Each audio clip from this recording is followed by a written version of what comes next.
Hello, and welcome to Based on a True Story, the podcast that compares your favorite Hollywood movies with history. Today, we're going to be looking at Disney's Pirates of the Caribbean to see how well that whole franchise got the depiction of real pirates from history.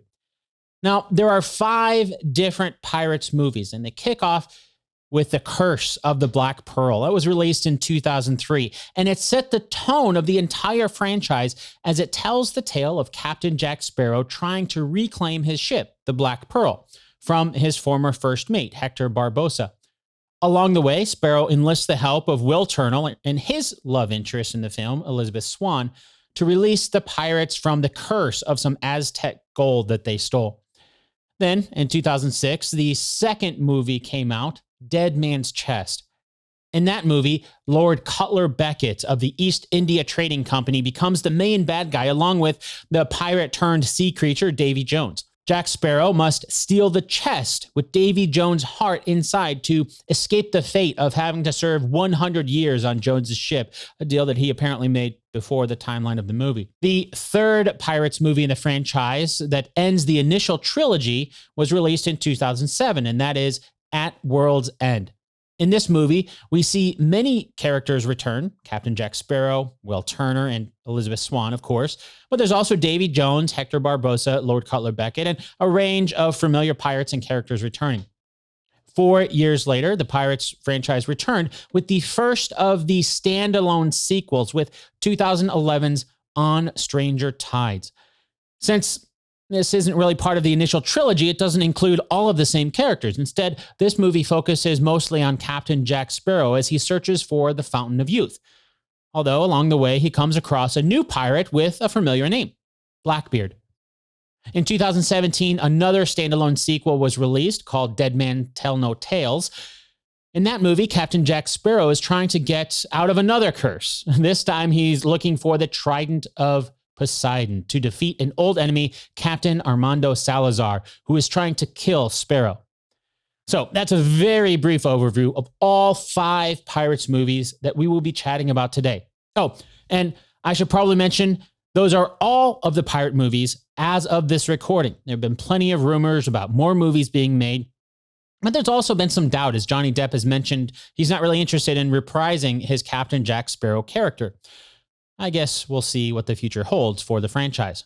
But for today, I'm excited to chat about the historical accuracy of the Pirates of the Caribbean franchise with Colin Woodard. Colin was recently on the hit docudrama from Netflix called The Lost Pirate Kingdom, and he is the author of a fantastic book called The Republic of Pirates. It's a book that inspired the TV series Crossbones, as well as helping the game developers behind Assassin's Creed 4. Black Flag. Before we bring Colin on the line, let's set up our game. 2 truths and a lie. If you're new to the show, here's how it works. I'm about to say 3 things. 2 of them are true. That means 1 is an all-out lie. Are you ready? Okay, here they are. Number 1. The timeline in history that inspired the pirates of fiction took place in the early 1600s. Number 2. Pirate captains were elected by a show of hands from the crew. Number 3, up until his final fatal battle, there's no proof of Blackbeard killing anyone. Got him? Okay, now as you're listening to our story today, your challenge is to find the 2 facts scattered somewhere throughout the episode. And of course, we'll do a recap at the end of the episode to see how well you did. All right, now it's time to connect with Colin Woodard about the historical accuracy of Pirates of the Caribbean.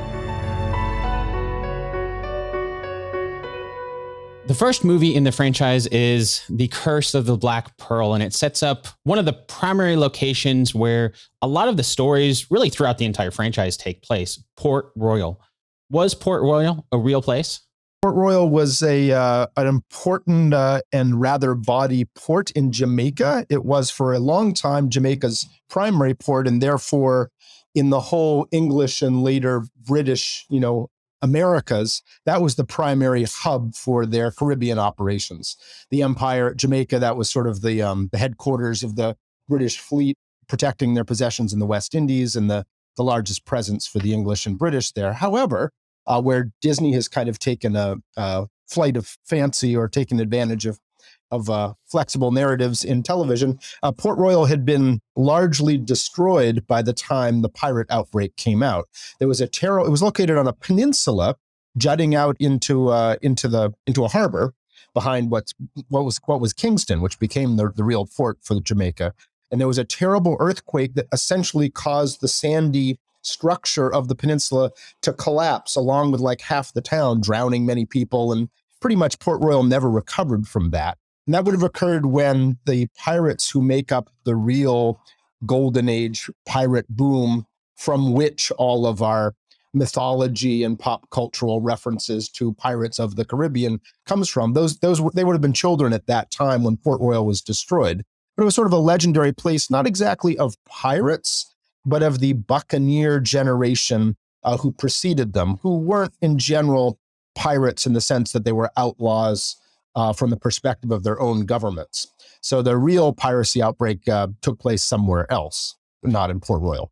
Okay, well, you mentioned the time there, and I wanted to ask you about that because the movie doesn't really let us know what time period this is taking place. Would it have been the 1600s, 1700s? When were the pirates, the boom of the pirates? Yeah, the real pirate outbreak that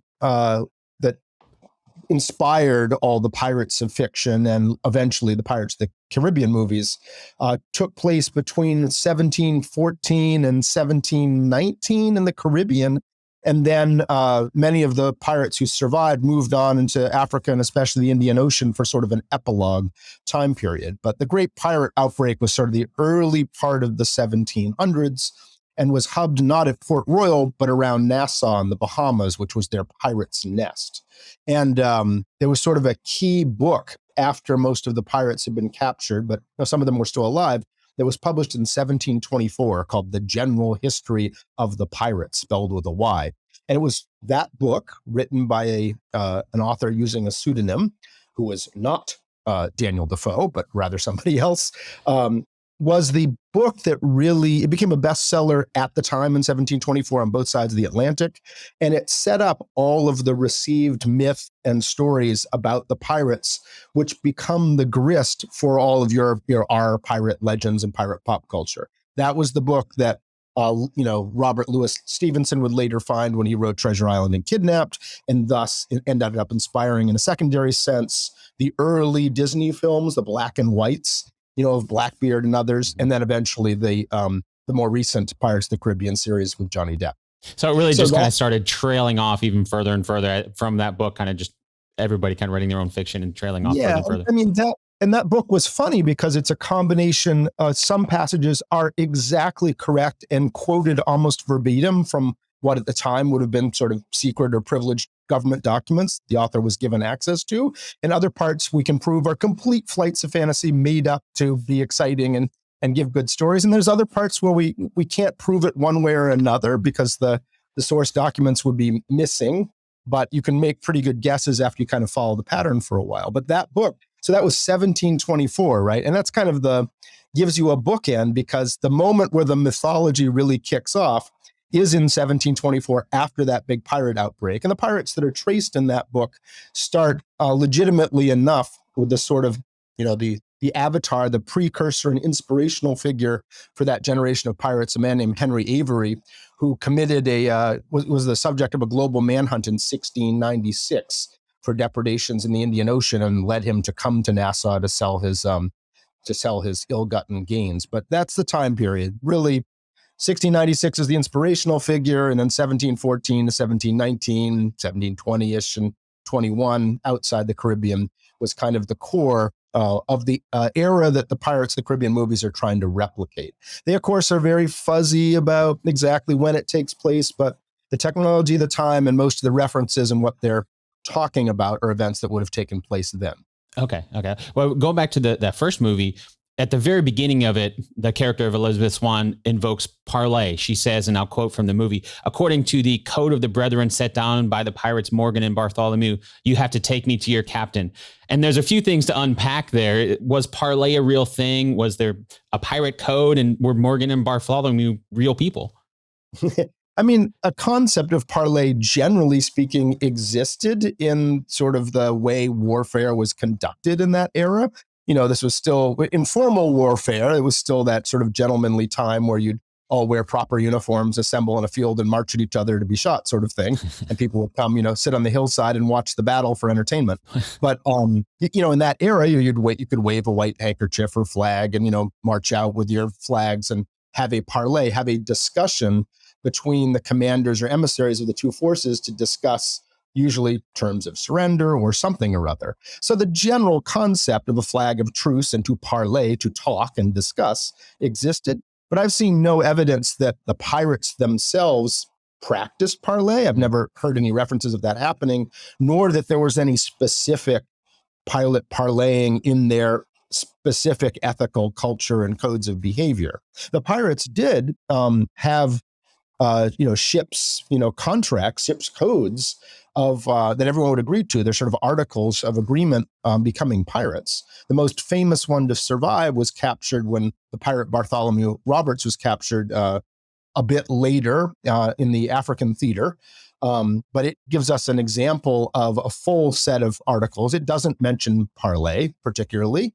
And other pirates, there's lots of references in the real, documents and such to a pirate code or the laws of the ship that seem to correspond more or less and map to the ones that Bartholomew Roberts was using. So in other words, there were these ship's codes out there, but they don't appear to, each ship would have had their own set of codes. They're probably largely similar, but parley was not a major feature. Okay. And it sounds like maybe that's where they even got the name Bartholomew from, even though the impression I got from the movie was its last name, but it sounds like, it still sounds piratey. Yeah. So they've taken, Sir Henry Morgan's name and thrown it out there. Henry Morgan was a privateer, a generation or two earlier. He wasn't really a pirate. He was a pirate from the perspective of the Spanish and the people he was attacking. But, he was so successful at what he was doing back then that when he got back home, the sovereign, made him Sir Henry Morgan and made him governor of Jamaica. He wasn't an outlaw at all. He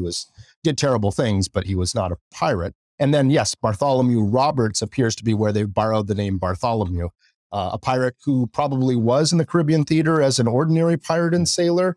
And after the pirates were evicted from the Caribbean theater circa 1718, 1719, he later emerges among the diaspora, the refugees, pirates of the Caribbean. He emerges in Africa and the Indian Ocean theater as one of the most fearsome pirates of the epilogue period, as I think of it. Okay. Since it is in the title of the first movie, I want to ask about the Black Pearl as a ship. And according to the movie, there are two very fast ships. The Navy ship is called the Interceptor, and it's said to be the fastest ship. But then there's the Black Pearl that gains on her. And of course, there seems to be some supernatural boost that the Pearl has in the movie. But for ships like we see in the movie, how fast are we talking? How fast would they go? Well, they're pretty fast for age of sail. A frigate it depends on the conditions you're in, right? Whether you're sailing into the wind's behind you, the points of sail, how fast is the wind, is your ship in good shape? But, a top speed of a warship like a frigate, a pretty flexible one, might be about 14 knots. You're talking 15 miles an hour sort of thing.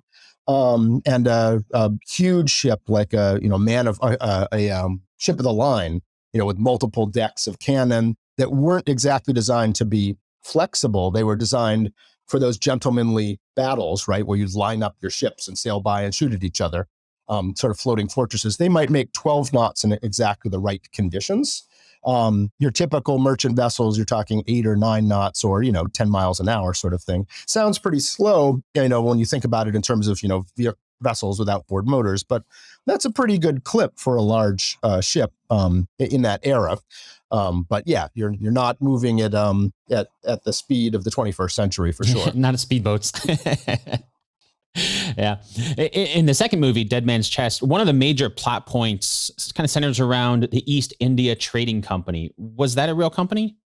It was. The East India Trading Company in the movies is cast like a vast, like the company in the Aliens movies and all that, that seems to control everything and everyone's sort of neon in it, and it controls imperial trade and maybe the government. Yeah.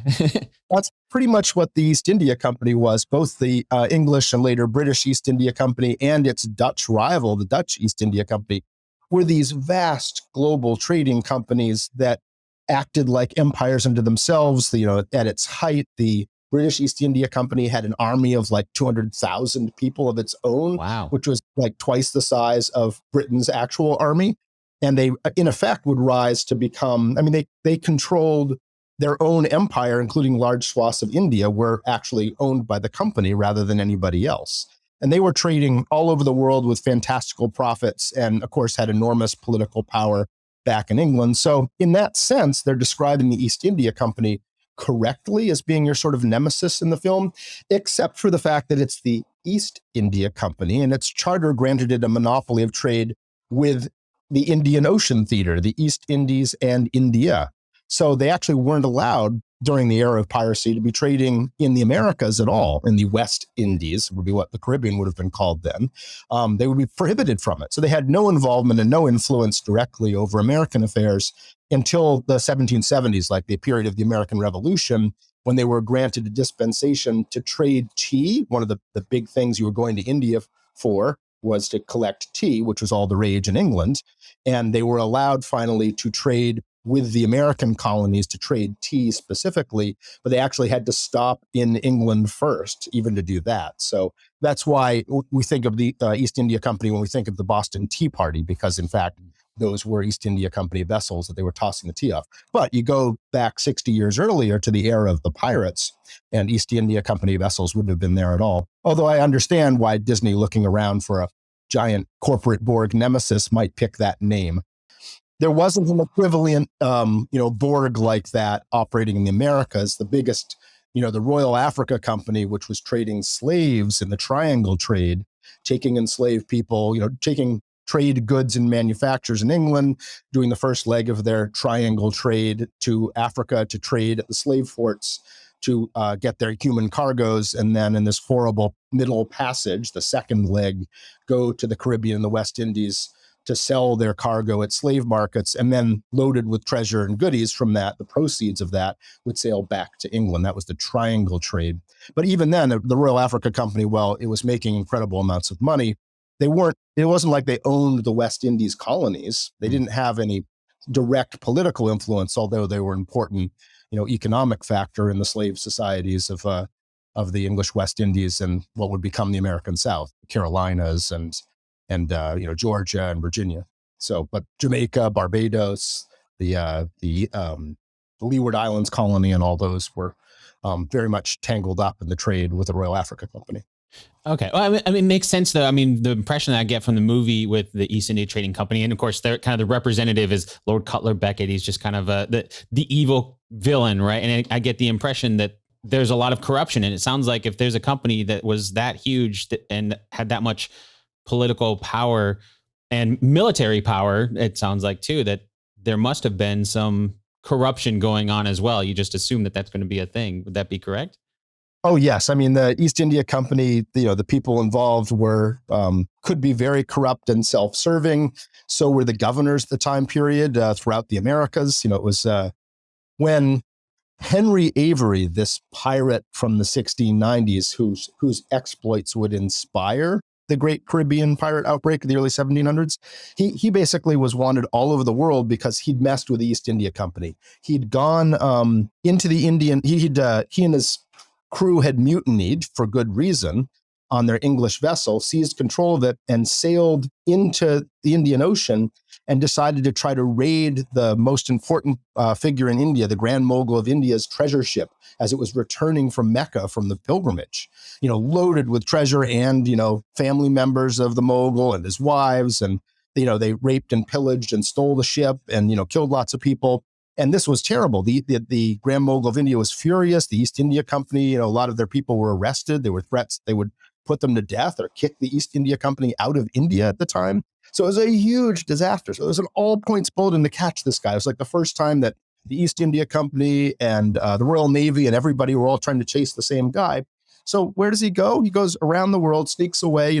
Everyone's chasing for me in the Ocean. He went all the way around to the Caribbean, to Nassau in the Bahamas, and just shows up and says, oh yeah, my name's Henry Bridgman, and I've got this giant vessel that looks like an Arab treasure ship, but no, it's not really. I'll give it to you, and I'll give you a whole mess of the treasure. And, in exchange for a smaller ship, he basically fences his goods to the British governor in Nassau in the Bahamas, and the English governor. And then sail, his men break up and sail around, and some of them go up to Philadelphia, and one of them marries the daughter of the governor of Pennsylvania, right? So, I mean, that's how corrupt it is. The most wanted person in the whole world turns out to be, kind of trading his goods, wink, wink, nudge, nudge, with the governors themselves. So yes, I mean, East India Company, but through and through, a lot of people were self-dealing in that era. The governor of Virginia in the Great Piracy era, Alexander Spotswood, set up a bunch of dummy companies to basically give himself a vast feudal preserve of land, through sort of blind trusts and stuff, which was named Spotsylvania County and still is after himself in Virginia. It just kind of corruption was very, very common, and the East India Company would have been no exception. Wow. Changing gears a little bit, still in Dead Man's Chest, another big concept that we see in that movie is Davy Jones' locker. Was that a real legend that people believed? It was a legend that came again later in the era of the pirates. It doesn't seem to have existed. The first references to it were in a book published by Daniel Defoe, the period author, in 1726. He makes reference to legends that some sailors believe having to do with, it's sort of like an evil spirit apparition figure. He'll be sitting in the rigging, when your ship is going to go down, and be a harbinger of doom. Okay. It became the sort of supernatural figure that would be the death of the sailor, usually. And Davy Jones' locker was the idea that you're going to be drowned and taken away by the sea and, end up in his, storage area. So the idea that Davy Jones's locker was like, some quest item that would be worth a lot of money was not ever part of the legend. But there was this figure apparently among at least English sailors, a sort of supernatural trickster-like figure who was sort of feared as a boogeyman, a poetic boogeyman. But again, that, seems to appear in the record shortly, 7-8 years after the pirates have been operating. So could the pirates have been from a generation that believed that? Yeah, maybe, but you don't hear any references to it in the period documents about the pirates. It's not something that they were like muttering about, to everyone they ran into. Yeah. So maybe yes, but not as a form of like a quest object. Yeah. How about the legend of the Kraken? Because that's something that we see tied to Davy Jones, bring out the Kraken. Was that tied to Davy Jones' locker or anything like that, or any references? Not to my knowledge. I mean, this is going to be a little fuzzy for me because my expertise and research is on these particular pirates, but I think the Kraken evolved in Norse mythology or something like that. But the idea that there are sea monsters out there that might encircle your ship and crush it and take it away and it would never be seen again, I think probably was believed by a lot of sailors. I mean, the world was still, somewhat inexplicable, and strange things happened out there. And, people believed in the supernatural to some degree or another, that forces out there that we would consider non-scientific could be having a bearing on events. So yeah, I mean, I've never encountered any references again in the actual surviving documents associated with these pirates about fear of sea monsters or a Kraken and stuff. But, it's of a piece that people would be fearful of those kind of things. If you were creating a movie and you wanted to bring them, what if the mythologies are true and bring them to life?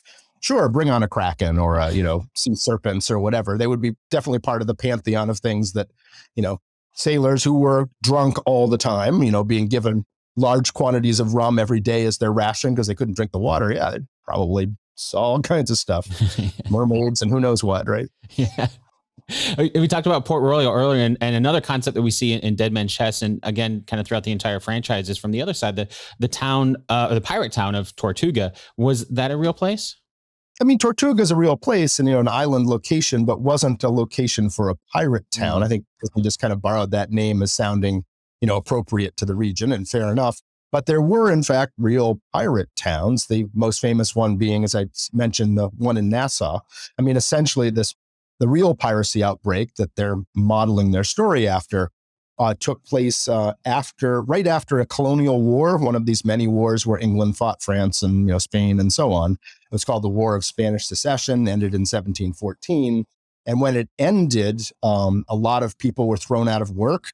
Trade contracted, the Royal Navy contracted by 2/3, and just dumped all their sailors out on the docks of wherever they were. And for surviving sailors who could get a berth, get work on a merchant vessel, because of supply and demand, they were able to slash wages to beyond starvation level. So, a lot of anger out there over the way ordinary people, and certainly sailors, were treated on ships and Royal Navy ships, sadistic captains and brutal discipline for minor infractions, and feeding them, spoiled food, and, all kinds of terrible stuff were happening, cheating out of wages. That was all normal. And so there were a lot of grievances. And after that war ended, there were even greater grievances. So it ended up being this big outbreak of piracy taking place at that time. And during that war, the English colony in the Bahamas Islands had been sacked and destroyed multiple times by the enemy.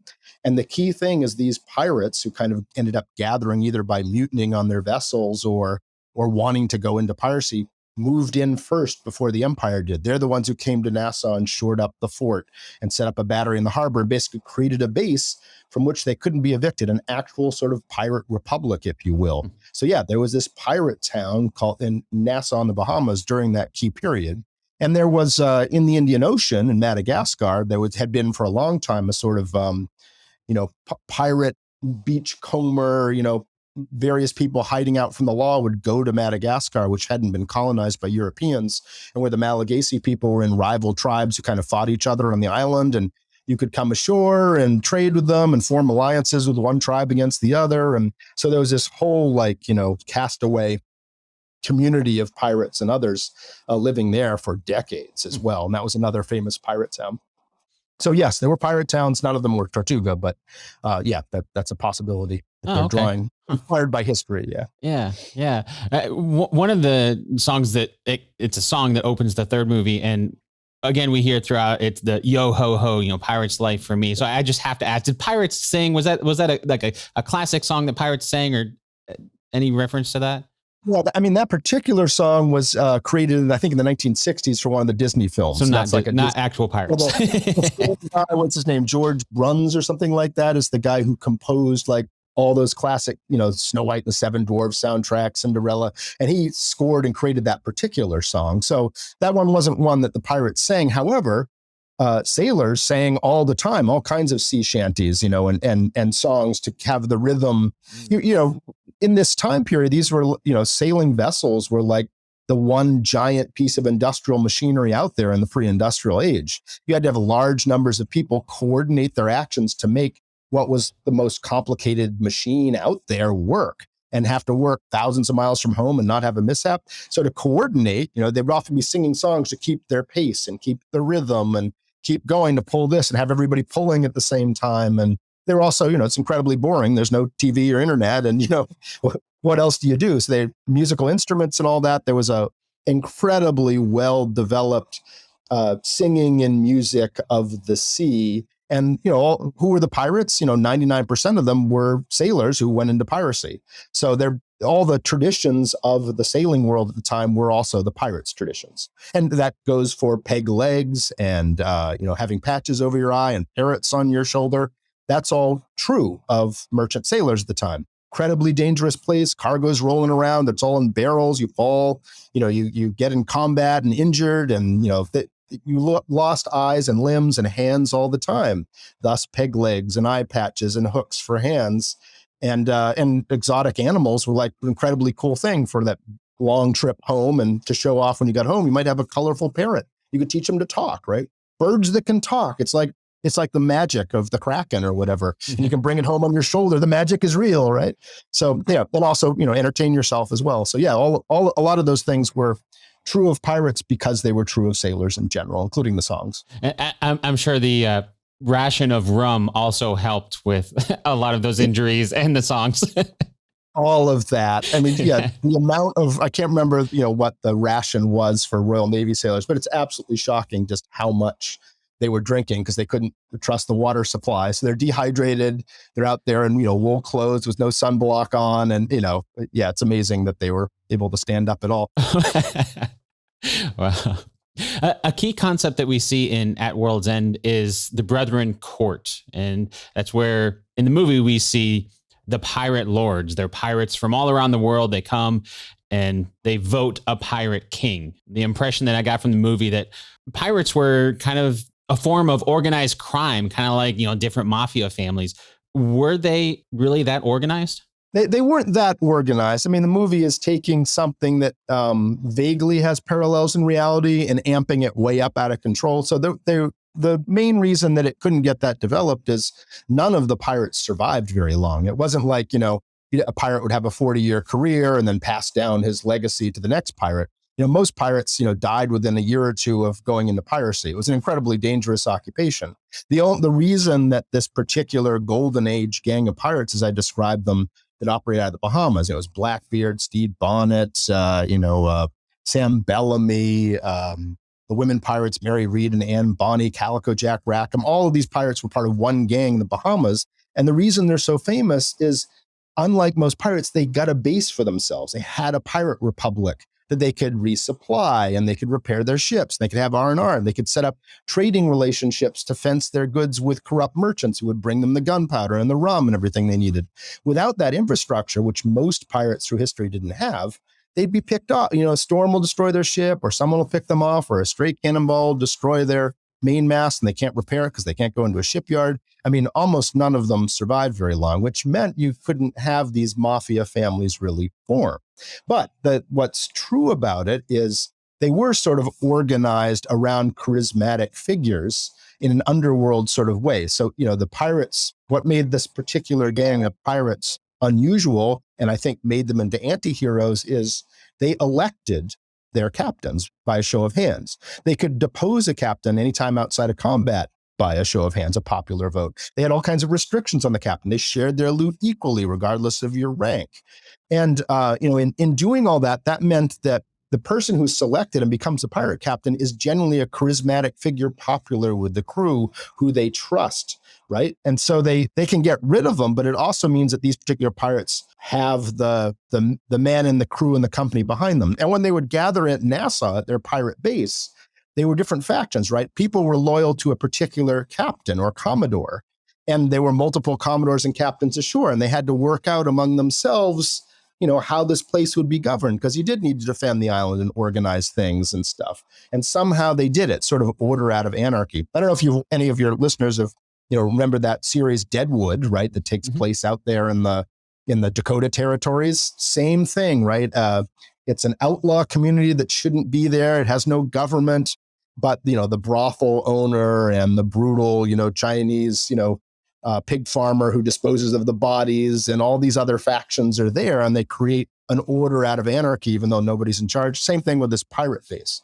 So, they're kind of mafia-like, but not as organized as you're describing, where they'd be able to pass down traditions like that. But it sounds like that concept had to have been very different from, if a lot of the pirates used to be sailors for the British Empire, more specifically. I'm sure there were, from other countries as well. But just that idea of being able to vote for who your captain is, it sounds like it almost sets up this type of, like you're saying, like a republic, right? Where you're voting, and that's just had to be something that they're not used to. That's the really amazing thing about this group of pirates, and why I ended up really getting hooked on writing their story. The separating fact from fiction was exactly that.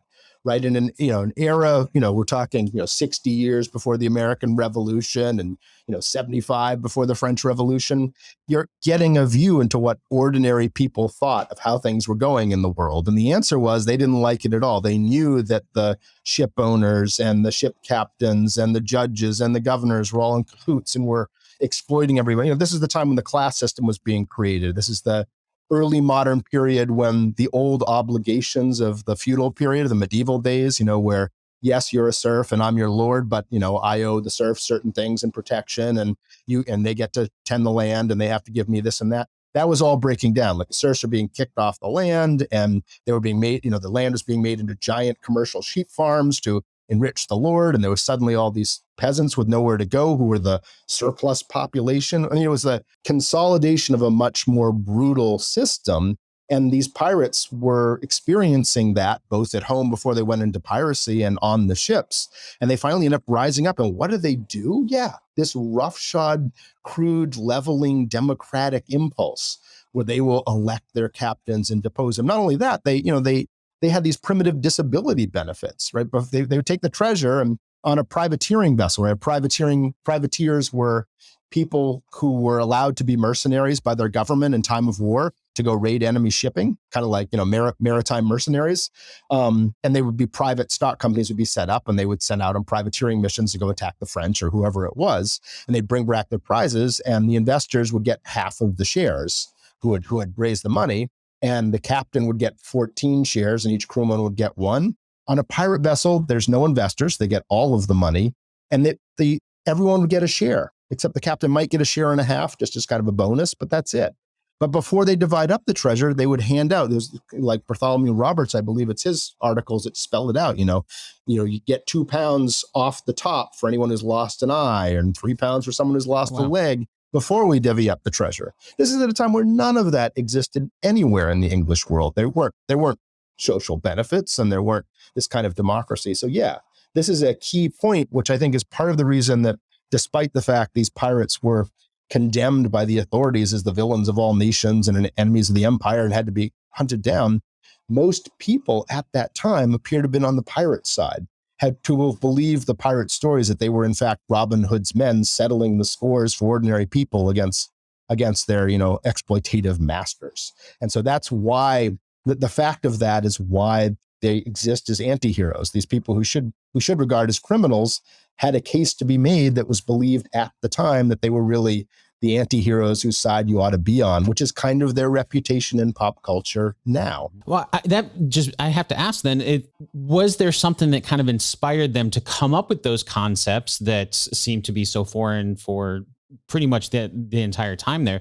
And then on the other side of that, because we are more familiar with more democratic things today, were things like, with the American Revolution, as specifically perhaps, were they almost inspired by pirates and be like, hey, this can work?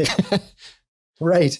We don't have it's a view that out in the public, the people who didn't read and write and leave us notes on what they thought, most people, that there was this inspiration that things are wrong and that people should be able to govern themselves. Something of that was out there. I'm not sure that it inspired the people who kind of led the American Revolution and the ideas in it. They're reading their, Locke and everybody else, these natural rights theories, and the slaveholders weren't, but some of them were. And getting their ideas through the written culture. But I think the reason it was percolating around is that this was felt in a lot of places, right? There's a levelers movement too, a roughshod, radical, sort of democratic movement that was happening even in the English Civil Wars of the 1640s and later, where people wanted to, level out society and not have there be incredibly rich people and poor ones. So those ideas were already percolating around. Where did they come from? I don't have the real answer, but I know that in the culture of Scandinavia and the old Anglo-Saxon mythology and all that, there's this notion that you're free-born people is kind of a something that they would key off. And I don't know to what extent that would have been passed around to ordinary sailors, but in the sort of deep cultural mores, there's this idea that's different than the Roman Empire Latin idea, but freedom is a Germanish Freiheit concept of inborn freedom, at least for you and your gang. Maybe all those other people out there don't deserve it, but your tribe does, right? But liberty is the Latin word, right, of the Roman Empire, libertas, which is a liberty is a privilege given to you to be able to be a citizen, right? That liberties are special privileges for a few. Right. So the democracy of ancient Greece and ancient Rome, these are slave societies with a small number of people at the top with the liberty to practice democracy. Right. So what I'm saying is in that zone that many of the pirates came from in the culture is some idea of freeborn, people, sort of that may have been out there in the deep psyche somewhere, but it's hard to know for sure. That's fascinating. If we go back to the movies at the beginning of the fourth movie, On Stranger Tides, there's a sailor that claims he found Ponce de Leon's ship. And that's something that, he had died some 200 years earlier. The movie mentions that. And then it sets up Captain Jack Sparrow searching for the Fountain of Youth. Do we know if there were pirates who actually searched for the Fountain of Youth? I don't think any of the pirates from that era searched for the Fountain of Youth or anything like that. However, it was probably part of the legend lore of the greater Caribbean basin that, people like Ponce de Leon and many of the Spanish conquistadors, were looking for the Fountain of Youth or had actually found a mountain of silver in Peru and, crazy amounts of gold that they were stealing from the Aztecs. It seemed impossible in the earth. Things that seemed impossible from the old European experience before they found the Americas turned out to be possible. And so people believed all kinds of additional things could be possible, including a Fountain of Youth and other magical things. So I think probably, since they're operating the Caribbean theater and their neighbors are the Spanish, and the stories of De las Casas and what was happening in the Spanish colonization of the Americas, those ideas were probably around there. I don't think any of them were exercising them, but probably a lot of them knew about the Fountain of Youth legend at least. Okay. Another concept that we see in On Stranger Tides, I know we kind of talked about this a little bit before, but it's the concept of the privateer. And one of the lines of dialogue I point out specifically, I think, is Jack Sparrow is talking to Hector Barbosa, and he calls him a pirate. He calls Barbosa a pirate, and Barbosa just replies, "Pirate? Nay, privateer." Can you clarify the difference between those? And did people bounce between being a pirate and a privateer and back and forth? And it almost sounds like you can go either one.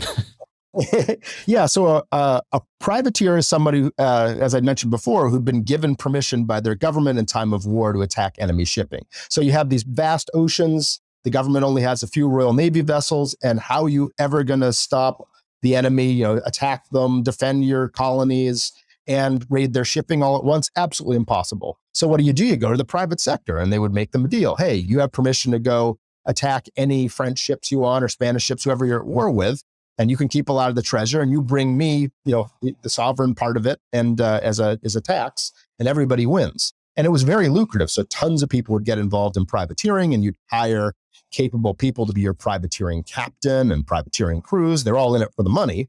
So that was a normal thing, and many people were engaged in it. And if you were a really good privateer, you'd be celebrated. You could get a knighthood like Sir Henry Morgan did.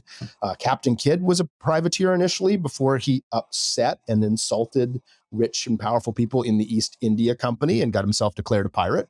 So, privateers were entirely respectable people within their own societies. They might appear to be pirates from the other side. Pirates, by contrast, hadn't gotten permission to do what they were doing from anybody. They were often operating in times of peace. And they were often attacking vessels from their own nation. So they were just, all out criminals from the perspective of their government. And if they made it home, they wouldn't be knighted, they'd be hanged. So that was the difference between them. However, many of the pirates, remember I said that this outbreak had taken place in the aftermath of a colonial war, the War of Spanish Succession. And in addition to all of the push factors, all the ways that sailors are being exploited, also many of them had been privateers during that war. They had all of the skills, and they were making lots of money raiding Spanish ships, and all of a sudden the war ends. And your privateering permission, letters mark, were taken away from you. So you've got your ship, and you got your gun, and you got your cannon, and suddenly you can't go attack the Spanish anymore. So, the only way you could do it was to go be a pirate if you wanted to keep doing what you'd been doing the whole time. So many people who had been privateers became pirates. Usually that was a one-way trip, right? You couldn't, once you're a pirate, you're in trouble with everybody. You can't just go back to being a privateer, except this particular outbreak in Nassau that I write about in Republic of Pirates got so bad it was threatening all of the empires, including the English Empire. And so the king ends up offering a pardon. He has a divide and conquer strategy, so the pirates could take a pardon from the king and be absolved for all of their piracies up till the date of the pardon and keep their treasure and could go back to normal life. And many of them, when the next war came out, became privateers again. So in the instance of these particular pirates, yeah, people were privateers, became pirates, and then became privateers again.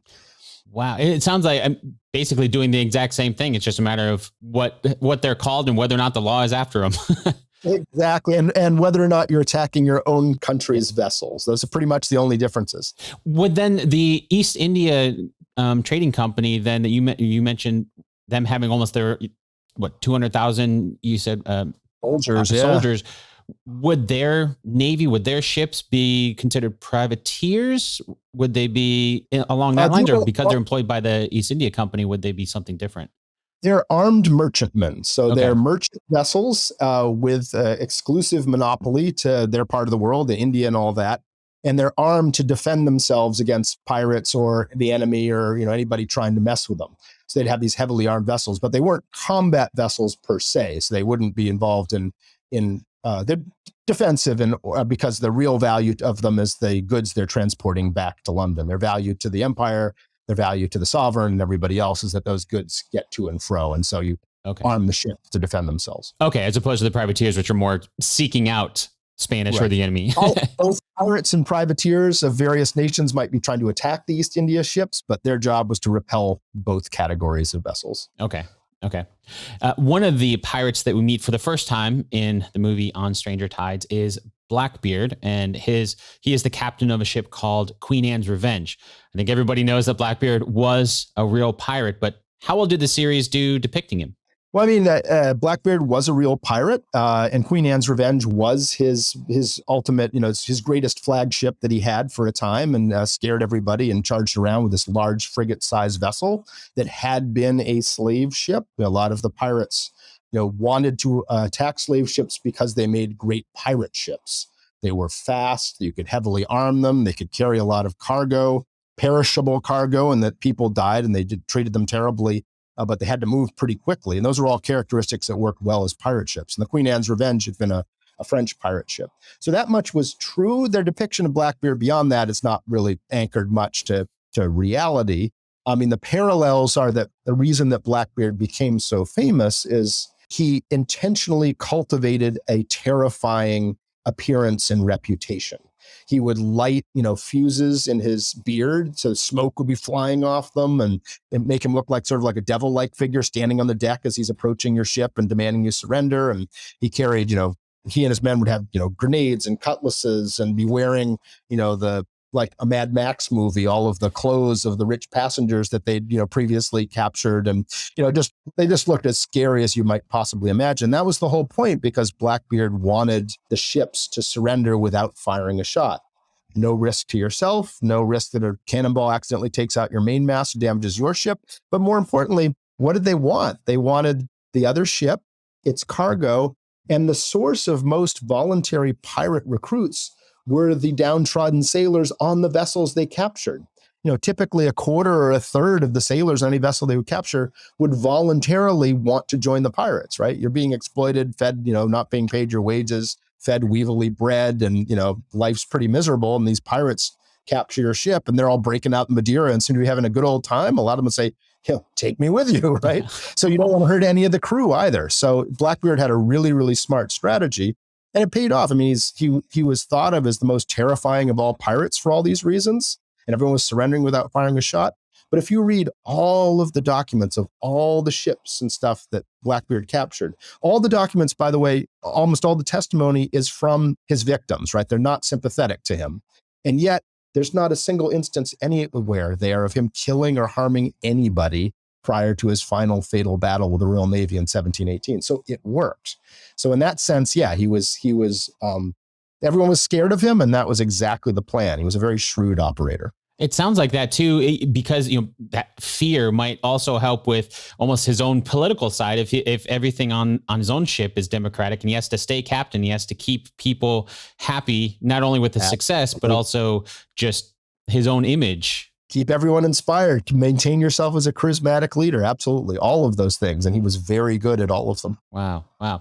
In the last movie of the franchise, Dead Men Tell No Tales, we see a young Jack Sparrow pull off what the movie calls a bootleg turn. It's something that looks a lot like something we saw in the first movie in Black Pearl, when it drops starboard anchor and they're going full speed and the ship just turns around, does a quick turn. In the movie, they call it club hauling. Would it be possible to do those types of turns? You mentioned the ship's speed, and I don't know, it just seems like it would be pretty funny to watch somebody try to do it. I mean, yeah, the destruction it would cause to your own vessel is potentially catastrophic. I mean, you throw that anchor down, and if it does really catch, and you're going 14 knots in the other direction, I mean, the stress is that the cable, the rope is probably going to snap. But if it doesn't snap, I mean, it's going to rip out whatever it's attached to. I mean, it's going to be really bad. It's not going to swing your vessel around quite like that. It's inspired on a real maneuver that was a bit different. I've actually done it myself on smaller sailing vessels. But if you run aground and you're kind of stuck or you're becalmed, that a sailing vessel didn't have any engines back then, of course. So if you're becalmed, what do? If your vessel's stuck on a shoal or something, oftentimes you would take an anchor and you'd put the anchor in a rowboat. People would row out with it attached to your ship and throw it overboard, like as far from the ship as they can get in open water. And then you take the capstan, the giant crank that multiple people would push to haul in the anchor, and you would try to literally drag the ship off the shoal from the anchor. Another maneuver is to take the anchor and run it up off a pulley on the mainmast and actually try to pull the ship over on its side a bit so that it draws less water, it takes up less water, it might get afloat again. So some combination of those things. It was called kedging. You could do that. And I think that's where somebody got the idea, hey, this would look cool if we threw an anchor overboard. It spun us around. But yeah, the forces involved, certainly in an era where everything's made out of organic fiber rope and, anchored with wood. I mean, it would just tear everything apart catastrophically. It would have been pretty cool to watch as a special effect, but it would not have burned the ship. Movie magic. Right. Maybe at an incredibly slow speed. I don't know. If you're going really slow, maybe you could assist a turn, but then how are you going to get the anchor up? I mean, you make the turn and the anchor's embedded. You're going to have to hack it off. I mean, it wouldn't make any sense. That's a very good point. They don't show that in the movie. It just happens. Because that's going to throw you right. Yeah. It's not going to turn out well then. Yeah. We talked earlier about the pirates' search for the Fountain of Youth and whether or not that was the real. But in Dead Men Tell No Tales, we see everybody searching for the Trident of Poseidon, and that includes the British Empire. Did the British really look for legendary items to help grow their empire? Yeah, nothing in this time, not in this era. Nobody was talking about trying to find some talisman or something like that. Certainly not the trident they describe. I mean, empires in the past and history have done that. And, I think like a lot of the crazy guys running the Third Reich, believed that there were somehow these, special objects that would help their armies. They believed in a lot of nutty stuff, but among them, the sort of, Aryan and Norse mythology and, all that kind of stuff. So it's not beyond imperial authorities to think that some supernatural object from the past might help them. But I haven't seen anything from this era of English and early British Atlantic history that they were trying to do anything like that. They were pretty concentrated on the profits made in, cotton and, exploiting and killing, slaves to make sugar and all that kind of stuff was kind of the focus of the empire. And they wouldn't have to get involved in that kind of stuff. Things were going pretty well for England's overseas empire at the time, so they might not have felt the desire to need to, find a supernatural object to level up. Makes sense. It's just working the way it is. Why you don't need it? Maybe the, Queen's scepter or whatever else we already have in our vault is working magic already, right? Well, thank you so much for coming on and chat about the Pirates of the Caribbean franchise. For someone listening to this who wants to learn more, you have a fantastic book called The Republic of Pirates. And I'll make sure to include a link to that in the show notes for this episode. But before I let you go, can you maybe share one of your favorite stories from the book and where someone listening can find all your work? Yeah, I mean, colinwoodard.com, COLINWOODARD will lead you to more than you want to know about me and my books. I think some of the most incredible stories, and there are a lot of incredible stories, but, Blackbeard's backstory, I mentioned that there was this pardon issued by the king, and eventually word gets around, right? There's no radio, so you got to wait for, a ship shows up with the news, and it's like, oh my gosh, the king's just issued a pardon. And then people have to get in boats and, go to the next island and let people know. But word was getting around that there was this possibility to be absolved of your sins of piracy. And so lots of pirates ran off to take it. And Blackbeard, when you realize that when he gets the news from a ship he's captured, he ends up trying to make a final score. He does all these, trying to track down a royally sanctioned treasure ship that's going to be going to make the first post-war visits to New Spain's empire to trade for gold and stuff. He's trying to track that down and he can't, but he's eventually plotting to get rid of all of the sailors he doesn't trust in his flotilla of like 400 sailors and gather the 40 or 50 men around him he really cares about. So he's planning ahead. And he ends up, ditching most of the sailors. He destroys the Queen Anne's Revenge. He gets in a small boat and he goes to the last place on earth, the weakest of all the colonies, to go take the pardon from that governor. And that was the colony of North Carolina. It was then, terribly poor. The Virginians made fun of the North Carolinians. That's where the, lousy, good for nothing people would go. And it had a very small population. It had been almost completely destroyed in a war. The local indigenous inhabitants, the capital is this little village of like 500 people. And they came ashore there, and he basically makes a deal with the governor of North Carolina that sets himself up as this Tony Soprano-like mafia figure, right? Hey, I took my pardon, and wink, wink, nudge, nudge. I'm going to go take a recreational sail out in the Atlantic and come back with a bunch of treasure I found in the sea somewhere, and I'm going to sell it to you, and it's going to end up in the collector of customs barn and under a pile of hay in the capital of North Carolina, and all my men will happen to be around, and they're well armed and can fend off any attacks that come, and I'm going to bring in all of this treasure to this impoverished colony that will totally change your balance of payments problems. And so, yeah, that's the most interesting thing, is how well and sophisticated he was in trying to set himself up as, what would be better than being a pirate? Well, being a pirate who's under the protection of an entire colonial government. And so that was what he was going for. Almost like the ultimate privateer, it sounds like. Yeah, right. Super privateer. Yeah. But unfortunately, he didn't realize that the governor of much more powerful Virginia would have not that much respect for the law and would actually go after him, invading a neighboring territory to track him down. Wow. I'll make sure to include a link to your book for people to read about that story. Thank you again so much for your time, Colin. Thank you. I enjoyed it.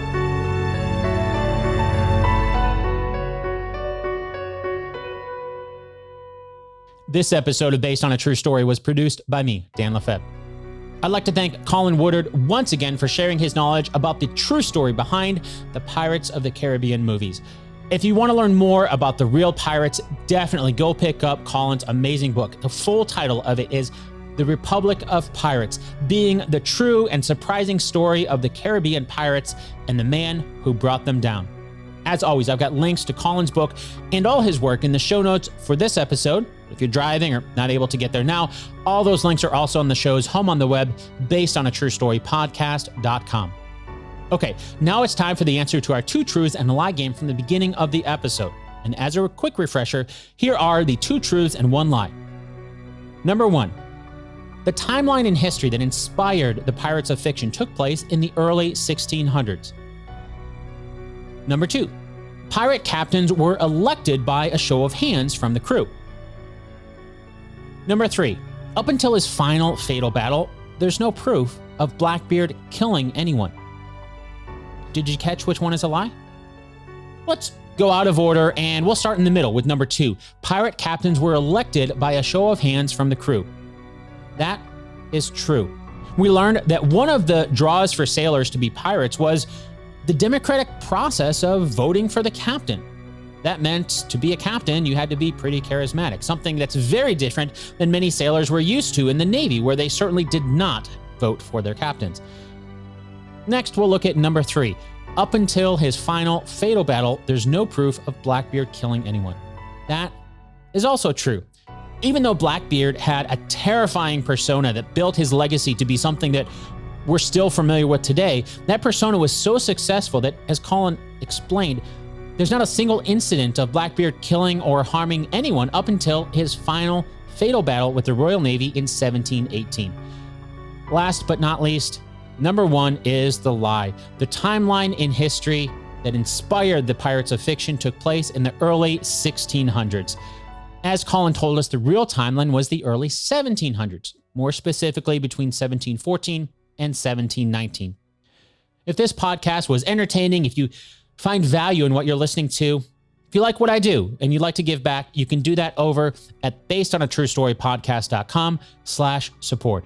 Once again, that's basedonatruestorypodcast.com/support. Until next time, thanks so much for listening, and I'll chat with you again really soon.